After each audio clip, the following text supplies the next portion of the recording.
తాకట్టులో ఉన్న బంగారాన్ని విడిపించి ఆ రోజు ఆన్లైన్ రేటుకే మేము కొంటాం. Sharma gold company.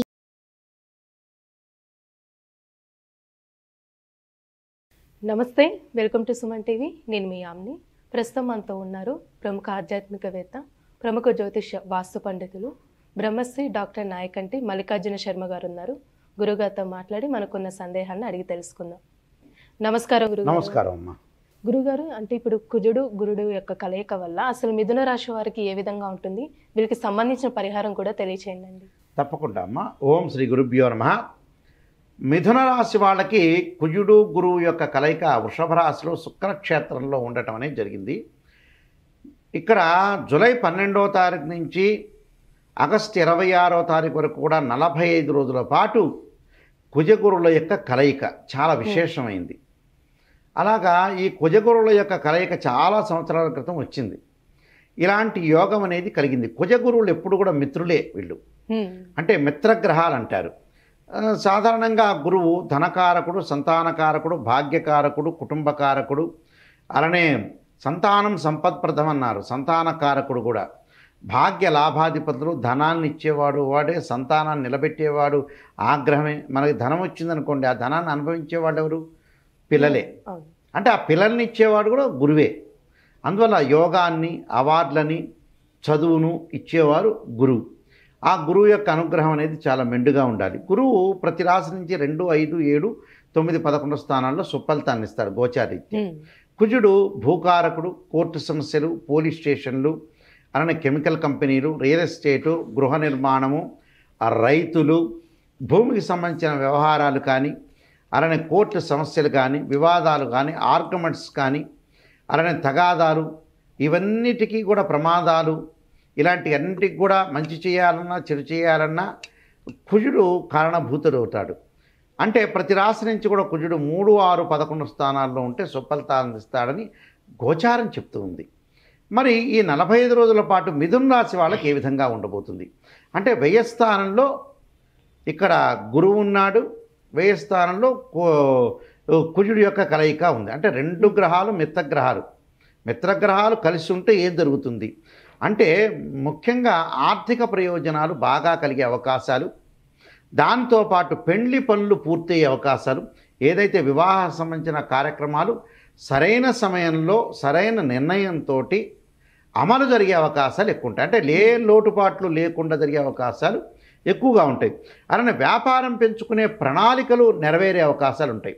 అంటే ఒక ఎస్టిమేషన్ వేస్తారు. అంటే నేను ప్రణాళికాబద్ధంగా పనిచేయాలి, వ్యాపారాన్ని నేను అమలు చేయాలంటే కొంత నేను ఎస్టిమేషన్తో ముందుకు వెళ్ళాలి, ఒక ప్లాన్తో వెళ్ళాలి. అలాంటి అమలు చేసే అవకాశాలు ఎక్కువ ఉంటాయి.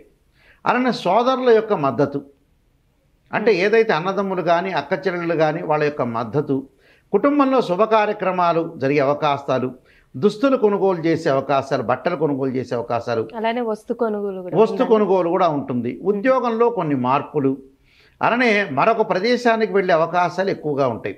దాంతోపాటు వాహన సౌఖ్యం, అంటే లగ్జరీ వాహనాల్లో తిరగటం కానీ, లగ్జరీ వాహనాలు కొనుగోలు చేయటం కానీ జరిగే అవకాశాలు ఎక్కువ ఉంటాయి. ఆత్మవిశ్వాసం బాగా పెరుగుతుంటుంది. అంటే నేను చెయ్యాలి, ఒక కాంక్ష పెరుగుతూ ఉంటుంది. అలానే ప్రత్యర్థులు కూడా మిమ్మల్ని కొంత ఇబ్బంది పెట్టే అవకాశాలు ఎక్కువగా ఉంటాయి. ఈ రాశి వాళ్ళకి ఏదో రకమైన శత్రువులు, ప్రత్యర్థులు ఉండే అవకాశాలు ఎక్కువగా ఉంటాయి. దాంతోపాటు ఆర్థిక లాభాలు పొందుతారు వ్యాపారం చేసేవాళ్ళు. నూతన వ్యాపారాలు పెట్టకూడదు, కానీ ఉన్న వ్యాపారాన్ని ప్రారంభం చేసుకోవచ్చు. వ్యాపారం వల్ల లావాదేవీలు జరిగే అవకాశాలు ఉంటాయి. ఆరోగ్యం పట్ల శ్రద్ధ, దాంతోపాటు నివాసంలో మార్పులు, అంటే మార్పులు జరిగే అవకాశాలు ఉంటాయి. ఉద్యోగపరంగా బాగుంటుంది, కానీ తోటి వ్యక్తులతోటి కానీ బయట వాళ్ళ విషయాల్లో కానీ కొంత కలగజేసుకోకుండా ఉండటం చాలా మంచిది. శారీరకంగా బాగా శ్రమ పడతారు, కష్టపడుతుంటారు వాళ్ళు. దానిలో ఆ కష్టంలో కూడా కొన్ని అవమానాలు భరించాలి తప్పదు. అవమానాన్ని కొంత జరుగుతూనే ఉంటుంది ప్రపంచంలో. ఎవరికి అవమానం, పుట్టినప్పటి నుంచి చనిపోయే వరకు అవమానం లేని వ్యక్తి ఎవడు అంటే ఎవడు ఉండడు. ఇప్పుడు మంజునాథ్ సినిమాలో చనిపోయిన వాళ్ళు ఎవరున్నారు, ఏ ఇంట్లో చనిపోయిన వాళ్ళు ఎవరింట్లో ఉండకూడదు అంటే, ఉన్న ఇంట్లో ఎవరు లేని ఇంట్లో చనిపోయిన వాళ్ళు ఎవరైతే ఉండరో వాళ్ళ ఇంట్లోంచి ఆవాలు జమనం అంటారు పరమేశ్వరుడు. ప్రతి ఇంటికి వెళ్తారు, మీ ఇంట్లో అమ్మ చనిపోయిన వాళ్ళు ఉన్నారా అంటే, లేకపోతే ఆవాలు ఇవ్వండి అంటే అందరిళ్లలో ఎవరో ఒకళ్ళు గతించిన వ్యక్తులు ఉంటారు. అలానే ఇక్కడ అవమానాలు జరుగుతాయి, కొంత ఉద్యోగంలో కొంత శారీరక శ్రమ అవసరం. నేత్ర సంబంధమైన వ్యాధులు అంటే గ్లకోమా కానీ, కంటి శుక్లాలు కానీ, కళ్ళకి సంబంధించిన విషయాల్లో జాగ్రత్త ఉండాలి. అలాగే శిరోభారం అంటే శిరోవేదన అంటే చెవి, ముక్కు, గొంతు, తలనొప్పులు ఇలాంటి విషయాల్లో కొద్దిగా జాగ్రత్త ఉండాలి. ఆరోగ్య సమస్యలు వచ్చే అవకాశం ఉంటాయి. బంధు విరోధం, బంధువులతోటి మితంగా మాట్లాడండి. శత్రు ప్రమాదాలు, భాగస్వామ్య వ్యాపారం వల్ల నష్టం వస్తుంది. అంటే భాగస్వామ్య వ్యాపారం అంటే ఎవరిని కూడా పార్ట్నర్ కొత్త వాళ్ళని చేర్చుకోవద్దండి, ఉన్న వాళ్ళని కంటిన్యూ చేయండి. అలానే వ్యయ ప్రయాసలు, కొన్ని కార్యక్రమాలు కొంత హాని జరిగే అవకాశాలు ఎక్కువ ఉంటాయి. శారీరక శ్రమ, ఉద్యోగ భద్రత అవసరం.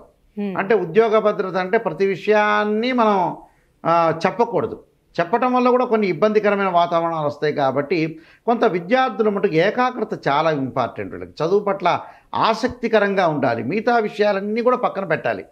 చదివే లోకం, చదువుకోవాలి, చదువే జీవితం అనే పాయింట్ మీదకి ఉండటం మంచిది. ఏదైతే వ్యాపకం రావటం వల్ల కాన్సన్ట్రేషన్ దెబ్బతినే అవకాశాలు ఎక్కువ ఉంటాయి. స్త్రీలకు కూడా కొంత మానసిక స్థితి అనేది కరెక్ట్ లేకపోవటం, ఇవన్నీ కూడా కొన్ని కారణాలు వచ్చే అవకాశాలు ఎక్కువ ఉన్నాయి. కాబట్టి వ్యయ ప్రయాసాలతోటి కార్యక్రమాలు చేసే అవకాశాలు ఎక్కువగా ఉంటాయి. కాబట్టి ఇవన్నీ కూడా ఆలోచన చేసి కొంత ముందుకు వెళ్తే మనకు మంచి జరిగే అవకాశాలు కొన్ని ఉంటాయి. అయితే ప్రత్యేకంగా ఇలాంటివన్నీ కూడా జన్మరాశిలో ఎప్పుడైతే గురువు కుజుడు ఉన్నాడో దానివల్ల కొన్ని ఇబ్బందికరమైన పరిస్థితులు వచ్చే అవకాశాలు కొన్ని ఉన్నాయి.